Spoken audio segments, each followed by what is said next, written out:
occurred to me that for many years, my students have dressed up for me. And tonight, to my students, I wanted to dress up for you.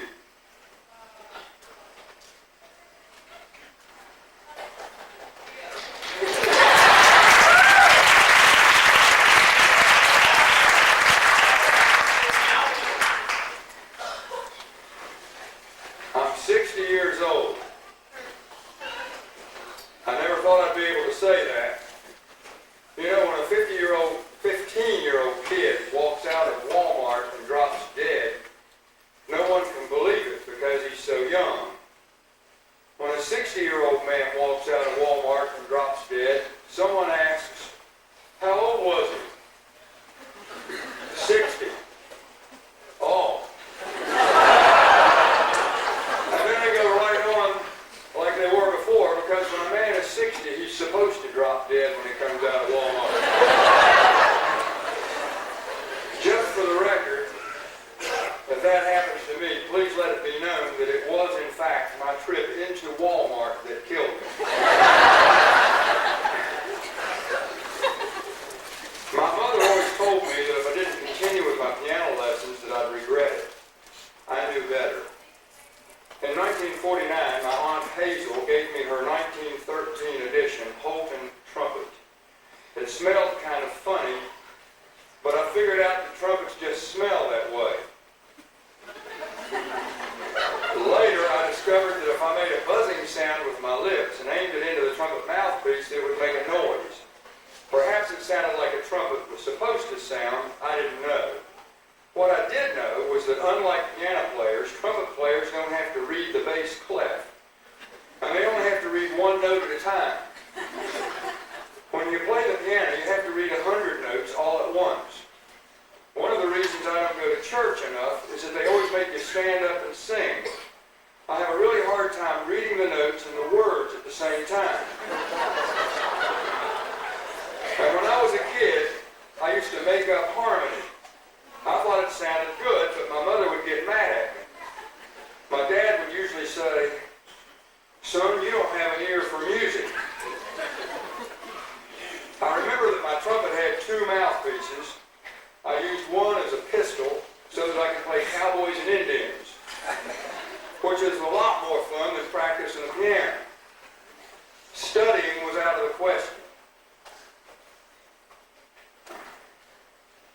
The other mouthpiece helped me use the trumpet as a bugle when I was chasing down outlaws and Indians. It was always important that on Monday, Wednesday, and Friday at 7:30 we were in the house listening to the Lone Ranger on the radio. Tuesdays and Thursdays at 7:30 we had to listen to Sergeant Preston of the Yukon, but that wasn't as good as the Lone Ranger. Brace Beamer played the Lone Ranger on the radio. I don't know who played Tonto. I suppose I thought it was Tonto. That was it. My life when I was a kid.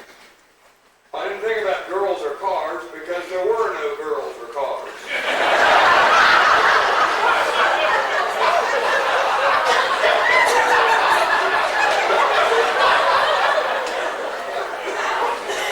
Just a lot of country guys. There's a lot of country guys who like to play ball, and I was the one who had to take piano lessons. Lots of my friends told me I should leave home and that my mother had no right to make me take piano lessons. I was also a singer who was in high demand to sing at churches. I was a voice soprano. I cannot begin to tell you what that was like, but I can promise you that my having been a boy soprano is the direct cause of every psychological problem I ever had.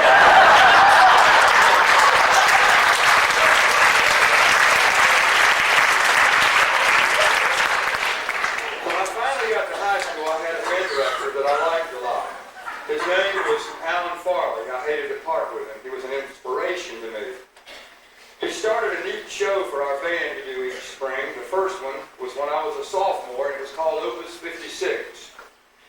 When I came home after playing in the Navy band for 4 years, I went back to visit him in West Virginia, and he told me he was moving to Salem, Virginia to direct the band at Andrew Lewis High School. I started playing music in nightclubs and ended up in Charleston, South Carolina, playing 5 nights each week for $80. I liked it because I was playing with some really good musicians. They were a lot older than I was, 50, 60. And I remember some other old guy laughing at me and predicting that I was going to end up just like the other players in my band. That's when it hit me that these older players were making the same money I was, and they had no life at all other than playing in these nightclubs. I got another job on the side. The new job was directing a 15-member high school band in Moncks Corner, South Carolina. What's firm? You know? Got it. I didn't have to have a degree because this place was so far out of town they couldn't find a teacher who had a degree. I was about 24 years old at the time, and one of my students was 24 years old. I had just about given up being a performing musician. I didn't have the courage to go to New York City and play, and didn't have the ability to get on a famous road band like Tommy Dorsey, and my attitude was bad. I finally finished college with an undergraduate degree in English. The way I got money to go to college was by playing in nightclubs. I don't suppose I ever really stopped doing that in one form or another. I first applied for the position of band director at Salem in 1968. My old band director had notified me that he was vacating the post and suggested I should apply. I did, and I didn't get the job. A new guy named Richard Cole got the job. The Andrew Lewis band students didn't want to lose Mr. Farley, and they took it out on Mr. Cole. They were downright mean to him. That's another story. But nevertheless, he left. And once again, I applied, and this time I got the job. I learned a lot from the kids at Andrew Lewis High School Band. I learned how to discipline. I learned about pride in a community. And I learned that students want to do a good job, and I learned that they could do a good job with very little help from me. Although I've been teaching here for many years, you might find it interesting that I've applied for this same job many times. I mentioned the time in 1968 when I didn't get it. Then, of course, in 69 when I did. Then when they built the new Salem High School, I had to apply again. Then I accepted the position of band director at East Carolina University. While I was going from Salem, they hired a director here named Greg Case. The Salem students and parents were very mean to him. The band fell apart once again. As it turns out, it was good for me because I had failed at East Carolina, and I applied once again to come back. After a short time, Salem City took over the school, and since Salem High School was under a brand new system, I had to apply again. I didn't count, but that's a lot of times to apply just to keep the same job. My high school band has many members. When you teach in the same place for more than 30 years, you see a lot of things. Some of my students died while they were still in school. Many watched their homes crumble. Some had to leave the band and the school to take up jobs in order to support their families. Some even lost their own children. Life goes on for them, but they're all in my band today. All of my band members don't know each other, but they have a lot in common. They've all done push-ups, listened to me rant and rave.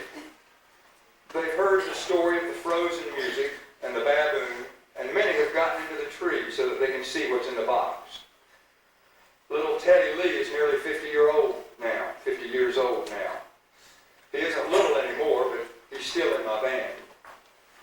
He was in the band during the early years, but I'll bet he can still remember the band rule. Lots of my members are playing professionally now. Edgar Crockett and Scott Stinson are composers. One of my former band members just started with Harry Connick Jr., and at least two of them have made jazz CDs. Then there are those that I missed. One rather bad member gave up very quickly. I figured him for a do-nothing little wimp.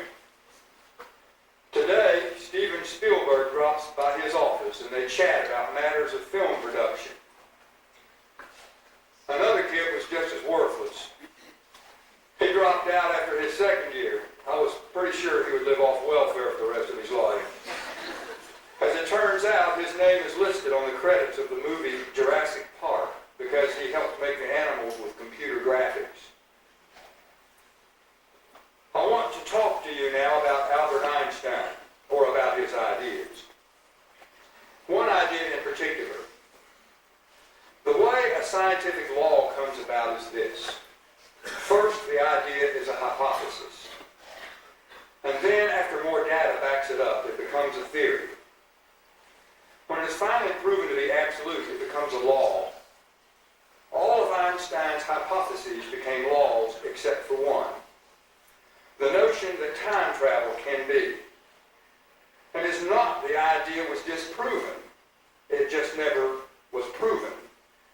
So that if Einstein is correct just this one more time, then time travel is possible. He compared time to a stream of water, and events and people float down the stream. He said that a person can get out of the stream of water, walk along the bank, either upstream or downstream, and then get back in. If one did such a thing with, let's say, a twig, then the fear becomes, what if on the next time down the stream, the stick gets caught somewhere, and another stick bumps into it, and more pile on behind, and it starts a log jam that completely alters the course of the stream. One must concede that as remote as this is, the idea has some merit. However, we have to play the odds to some extent.